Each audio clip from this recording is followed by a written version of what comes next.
मी नक्कीच त्यांना शुभेच्छा देईन.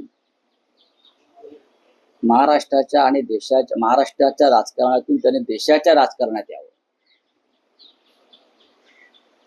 शिवसेनेबरोबर हातात हात घालून काम करावं. बघा, राज ठाकरे हे माझे मित्र आहेत आणि आजचे मित्र नाहीये, वर्षानुवर्षाचे मित्र आहेत. राजकारणात जरी काही काळ दिशा वेगळ्या झाल्या असल्या तरी पुन्हा आम्ही एका प्रवाहात आलेलो आहोत. माझ्या त्यांच्याविषयीच्या भावना, संवेदना या कायम राहिल्या.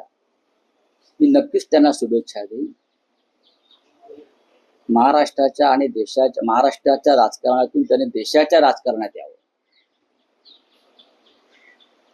शिवसेनेबरोबर हातात हात घालून काम करावं.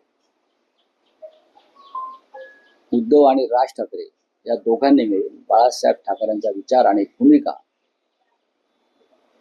पुन्हा एकदा देशामध्ये अशा पद्धतीनं मांडावी की संपूर्ण देश हा शिवसेनेच्या भगव्या झेंड्याखाली एकत्र यावा. आणि त्यासाठी राजसाहेबांनी सुद्धा फार मोठं योगदान देण्याची क्षमता त्यांच्यामध्ये आहे, ते त्यांनी द्यावं. राऊतसाहेब, तुम्ही एक विधान केलं की महाराष्ट्राच्या राजकारणातून त्यांनी देशाच्या राजकारणात यावं, हे त्यांना तुम्ही इंडिया अलायन्स मध्ये येण्यासाठी आमंत्रण देत आहात.